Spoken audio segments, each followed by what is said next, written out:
Shalom, saya akan menyampaikan tentang terang yang sesungguhnya dan terang palsu, tapi nanti akan terbagi dalam beberapa bagian, beberapa video. Dalam video saya yang pertama ini, saya akan menyampaikan dulu tentang terang yang sesungguhnya. Tapi sebelumnya, mari kita berdoa dulu ya. Terima kasih Tuhan, terima kasih Yesus. Di dalam nama Yesus Kristus, hikmat-Mu Tuhan turun atas kami yang mendengarkan firman-Mu ini. Menjaga kami tidak pernah terlelap. Kuasa darah Yesus menutup bungkus kami dan melindungi kami dari apapun. Haleluya, amin. Seperti yang sudah saya sampaikan pada video kesaksian sebelumnya, saya akan melengkapinya. Pada pertengahan bulan 6 yang lalu, ketika saya berkata, "Ya Tuhan, aku mau menerima panggilan-Mu untuk memberitakan firman-Mu," saat itu saya memegang Alkitab dan saya bertanya kepada Tuhan, "Tuhan, Engkau mau saya sampaikan apa yang harus saya sampaikan?" Kemudian dalam hati bersuara dan digerakkan, buka Kejadian pasal 1. Mari kita buka bersama. Kejadian pasal 1 mulai ayat yang pertama dengan judul Tuhan ciptakan langit dan bumi serta isinya. Ayat 1, pada mulanya Tuhan ciptakan langit dan bumi. Ayat 2, bumi belum berbentuk dan kosong, gelap gulita menutupi samudra raya, dan roh Tuhan melayang-layang di atas permukaan air. Jadi pada awalnya hanya ada gelap gulita. Ayat yang ketiga, berfirmanlah Tuhan, jadilah terang, lalu terang itu jadi. Nah, ini langsung muncul rema yang pertama, terang. Sampai di sini saja di ayat yang ketiga. Lalu muncul rema yang kedua yang nanti akan saya sampaikan dalam video dengan judul yang berbeda. Setelah selesai mengetik tema ini, tiba-tiba saja saya teringat akan 4 penglihatan dalam mimpi saya. Tapi saya tidak akan menceritakan dengan detailnya ya. Yang pertama, saya melihat dalam mimpi saya beberapa orang memakai kemeja putih bersinar. Yang kedua, saya melihat dalam mimpi saya 2 orang, sebut saja si A dan si B, memakai pakaian putih tapi tidak bersinar. Yang ketiga, saya kembali melihat si A dalam mimpi saya memakai pakaian putih tidak bersinar. Di sini saya bertanya-tanya, Tuhan, masa sih si A itu orang baik? Kan dia pakai pakaian putih ya dalam mimpi saya tapi tidak bersinar. Bukan bermaksud menghakimi dan bukan tanpa alasan saya meragukannya, karena beberapa waktu yang lalu saya pernah melihat dalam mimpi. Di situ dikatakan dengan jelas kalau si A itu orang jahat. Dan seiring berjalannya waktu, memang saya merasakan kalau perilaku dan perbuatan si A itu memang mencerminkan bukan orang baik. Lalu saya menceritakan kepada pembimbing rohani saya yang ada di Solo, mimpi saya tersebut mengenai si A memakai pakaian putih tapi tidak bersinar. Langsung seketika itu juga beliau mengatakan kalau putihnya palsu. Yang keempat, seperti mimpi tapi tidak mimpi, saya mengambil roti perjamuan kudus, dan di dalam roti perjamuan kudus itu ada tulisannya panjang sekali dengan permulaan kalimat ada 2 tipe pakaian putih bla bla bla. Saya terkejut dan saya langsung bangun, dan disitulah Tuhan berhikmat. Ada 2 tipe putih. Yang pertama putih yang murni, yang bersinar, itulah terang yang sesungguhnya. Dan yang kedua adalah putih palsu yang tidak bersinar, itulah terang palsu. Dan waktu itu juga lah saya baru mengerti apa yang dikatakan oleh pembimbing rohani saya yang ada di Solo, yang berkata putih palsu. Ternyata inilah hikmat dibalik penglihatan dalam mimpi itu. Muncullah rema, terang yang sesungguhnya dan terang palsu. Hikmat Tuhan sungguh luar biasa. Baiklah, saya akan mulai saja seri yang pertama dengan judul terang yang sesungguhnya. Terang yang sesungguhnya. Saya akan membahas 6 hal ya. Yang pertama, siapakah dia? D-nya huruf besar ya. Siapakah yang dimaksud dengan terang yang sesungguhnya? Seperti tertulis dalam 1 Yohanes 1 ayat yang kelima.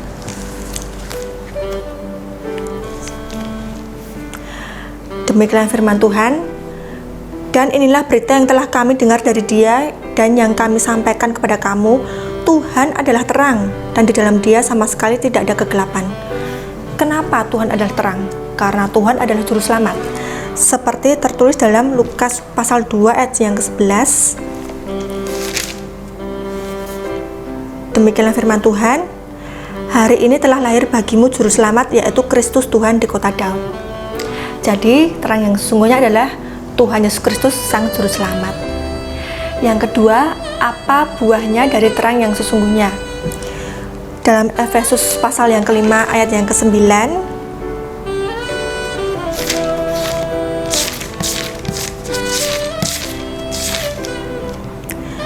demikianlah firman Tuhan, karena terang hanya berbuahkan kebaikan dan keadilan dan kebenaran. Yang pertama, kebaikan yang seperti apa? Kebaikan yang berdasar pada belas kasihan. Terbukti ketika Tuhan Yesus melakukan mujizat selalu diawali dengan tergeraklah hatinya oleh belas kasihan. Ketika Yesus menyembuhkan 2 orang buta dalam Matius pasal 20 ayat 29 sampai 34, kita akan membaca saja dalam Matius 20 ayat 34.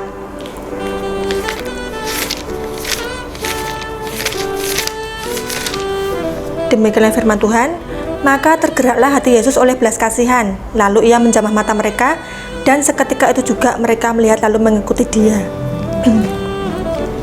Lalu ketika Yesus memberi makan 5.000 orang dalam Markus pasal 6 ayat 30 sampai 44, kita akan membaca satu bagian saja dalam Markus pasal yang ke-6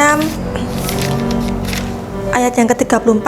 Demikianlah firman Tuhan, ketika Yesus mendarat, ia melihat sejumlah besar orang banyak, maka tergeraklah hatinya oleh belas kasihan kepada mereka, karena mereka seperti domba yang tidak mempunyai gembala. Lalu mulailah ia mengajarkan banyak hal kepada mereka. Dan ketika Yesus membangkitkan anak muda di Nain, dalam Lukas pasal yang ke-7 ayat yang ke-11 sampai 17, tapi kita akan baca satu bagian saja dalam Lukas pasal yang ke-7 ayat yang ke-13. Demikianlah firman Tuhan, dan ketika Tuhan melihat janda itu, tergeraklah hatinya oleh belas kasihan. Lalu ia berkata kepadanya, jangan menangis. Lalu ketika Yesus membangkitkan Lazarus, dalam Yohanes pasal yang ke-11 ayat 1 sampai 44, kita akan membaca dalam Yohanes 11 ayat yang ke-33.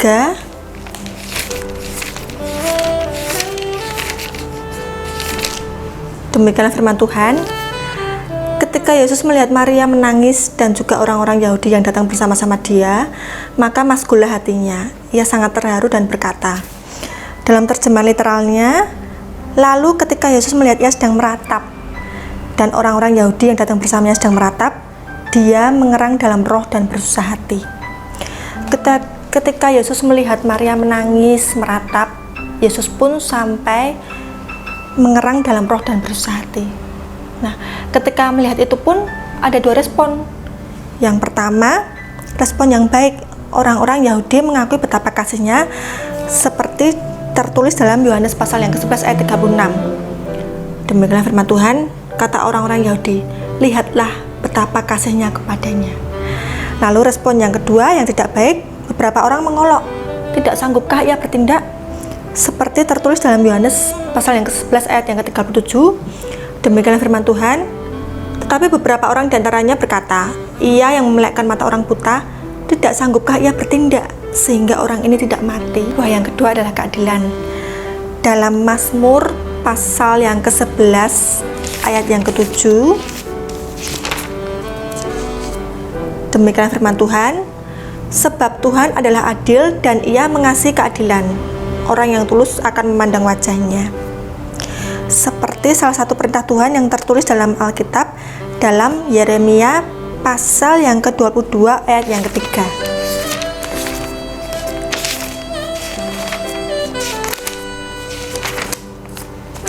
Demikianlah firman Tuhan, beginilah firman Tuhan, lakukanlah keadilan dan kebenaran, lepaskanlah dari tangan pemerasnya orang yang dirampas haknya.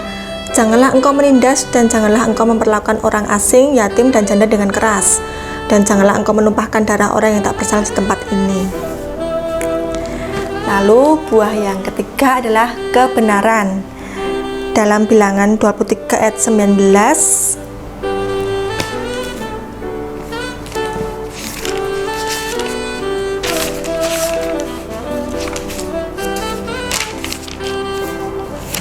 Demikian firman Tuhan.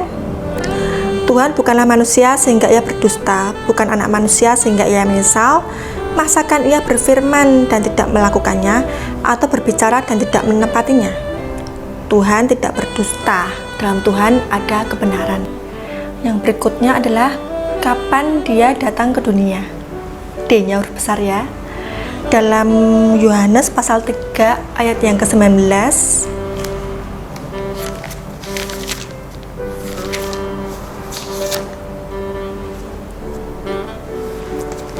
demikian firman Tuhan. Dan inilah hukuman itu, terang telah datang ke dalam dunia, tetapi manusia lebih menyukai kegelapan daripada terang, sebab perbuatan-perbuatan mereka jahat. Jelas ya, terang telah datang ke dalam dunia. Lalu mengapa dia datang? D-nya huruf besar ya. Yang pertama adalah untuk memberi keselamatan. Dalam 1 Tesalonika pasal yang kelima ayat yang ke-9, demikian firman Tuhan. Karena Tuhan tidak menetapkan kita untuk ditimpa murka, tetapi untuk beroleh keselamatan oleh Yesus Kristus Tuhan kita. Bagaimana caranya? Bapa mengaruniakan anaknya yang tunggal untuk disalibkan, untuk menebus dosa kita, sehingga kita yang harusnya binasa beroleh hidup yang kekal. Dalam Yohanes pasal yang ketiga ayat yang ke-16, demikian firman Tuhan. Karena begitu besar kasih Bapa akan dunia ini, sehingga ia telah mengaruniakan anaknya yang tunggal, supaya setiap orang yang percaya kepadanya tidak binasa, melainkan beroleh hidup yang kekal. Yang kedua, memberi damai sejahtera yang tidak seperti dunia berikan, seperti tertulis dalam Yohanes pasal yang ke-14 ayat yang ke-27.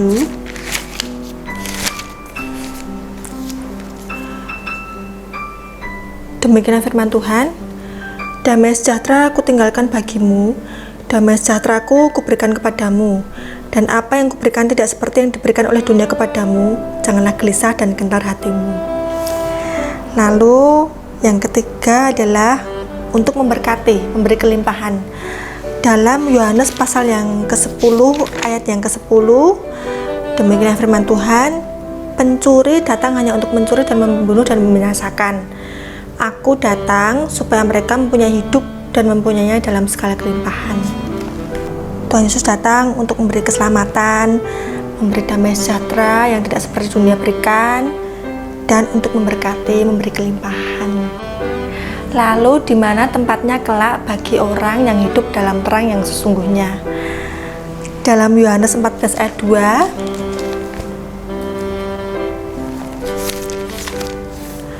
demikian firman Tuhan. Di rumah Bapakku banyak tempat tinggal. Jika tidak demikian, tentu aku mengatakannya kepadamu, sebab aku pergi ke situ untuk menyediakan tempat bagimu. Nah, seperti apa? Dalam Wahyu pasal yang ke-21 ayat ke-11, demikian firman Tuhan. Kota itu penuh dengan kemuliaan Tuhan, dan cahayanya sama seperti permata yang paling indah, bagaikan permata yaspis, jernih seperti kristal. Dalam Wahyu pasal yang ke-21 ayat yang ke-9 sampai ke-27, dan Wahyu pasal yang ke-22 ayat yang pertama sampai ke-5. Sambil kita bayangkan ya, ini temboknya terbuat dari permata yaspis, kota itu sendiri dari emas tulen bagaikan kaca murni. Dasar-dasar tembok kota itu dihiasi dengan segala jenis permata. Jalan-jalan kota itu dari emas murni bagaikan kaca bening. 12 pintu gerbangnya adalah 12 mutiara. Sungai air kehidupan yang jernih bagaikan kristal, pohon-pohon kehidupan, dan Tuhanlah yang menerangi mereka, tidak memerlukan cahaya lampu maupun cahaya matahari. Wow, luar biasa sekali ya. Lalu bagaimana dia datang? D-nya huruf besar ya. Bagaimana terang yang sesungguhnya datang? Dalam Matius pasal yang pertama ayat yang ke-18, demikian firman Tuhan. Kelahiran Yesus Kristus adalah sebagai berikut. Pada waktu Maria ibunya bertunangan dengan Yusuf, ternyata ia mengandung dari Roh Kudus sebelum mereka hidup sebagai suami istri. Jadi betapa kudusnya Yesus ya, karena Maria mengandung dari Roh Kudus. dan malaikat saja sampai menyerukan. Dalam Yesaya pasal yang ke-6 ayat yang pertama sampai ketiga, khususnya nanti ayat yang ketiga, demikian firman Tuhan dengan judul Yesaya mendapat panggilan Tuhan. Ayat yang pertama, dalam tahun matinya Raja Uzia, aku melihat Tuhan duduk di atas tahta yang tinggi dan menjulang, dan ujung jubahnya memenuhi bait suci. Para serafim berdiri di sebelah atasnya, masing-masing mempunyai 6 sayap. 2 sayap dipakai untuk menutupi muka mereka, 2 sayap dipakai untuk menutupi kaki mereka, dan 2 sayap dipakai untuk melayang-layang. Ayat yang ketiga, dan mereka berseru seorang kepada seorang, katanya, Kudus, kudus, kuduslah Tuhan semesta alam, seluruh bumi penuh kemuliaannya. Wow, luar biasa sekali ya, betapa kudusnya Tuhan, sampai malaikat menyerukan seorang kepada seorang, Kudus, kudus, kuduslah Tuhan, seluruh bumi penuh kemuliaannya. Haleluya. Jadi tentang terang yang sesungguhnya, siapakah yang dimaksud dengan terang yang sesungguhnya? Ialah Yesus Kristus Tuhan, Sang Juru Selamat. Lalu apa buah dari terang yang sesungguhnya? Yaitu kebaikan dan keadilan dan kebenaran. Lalu kapan terang yang sesungguhnya datang? Telah datang ke dunia. Dan mengapa terang yang sesungguhnya datang? Untuk memberi keselamatan, memberi damai sejahtera yang tidak seperti dunia berikan, memberkati, memberi kelimpahan. Lalu di mana tempatnya kelak bagi orang yang hidup dalam terang yang sesungguhnya? Yaitu kota itu penuh dengan kemuliaan Tuhan, dan cahayanya sama seperti permata yang paling indah, bagaikan permata yaspis, jernih seperti kristal. Tertulis dalam Wahyu pasal 21 ayat 9 sampai 27 dan Wahyu pasal 22 ayat 1 sampai 5. Temboknya terbuat dari permata yaspis. Kota itu sendiri dari emas tulen, bagaikan kaca murni. Dasar-dasar tembok kota itu dihiasi dengan segala jenis permata. Jalan-jalan kota itu dari emas murni, bagaikan kaca bening. 12 pintu gerbangnya adalah 12 mutiara. Sungai air kehidupan yang jernih bagaikan kristal. Pohon-pohon kehidupan. Dan Tuhanlah yang menerangi mereka, sehingga tidak memerlukan cahaya lampu maupun cahaya matahari. Dan bagaimana terang yang sesungguhnya datang? Dikandung dari Roh Kudus, dan betapa kudusnya Yesus sampai malaikat menyerukan, Kudus, kudus, kuduslah Tuhan. Haleluya. Saya sudah menyampaikan apa yang digerakkan dalam hati saya untuk saya sampaikan. Datanglah pada terang yang sesungguhnya, Yesus Kristus Tuhan, Sang Juru Selamat. Haleluya. Kemuliaan bagi Tuhan. Mari kita berdoa. Terima kasih Bapa, terima kasih Yesus, kami sudah mendengarkan firman-Mu. Di dalam nama Yesus Kristus, Tuhan memberkati dan melindungi kami semua dan memberikan kepada kami damai sejahtera yang berlimpah-limpah. Menjaga kami tidak pernah terlelap. Haleluya. Amin. Sekian video saya kali ini. Tuhan Yesus memberkati.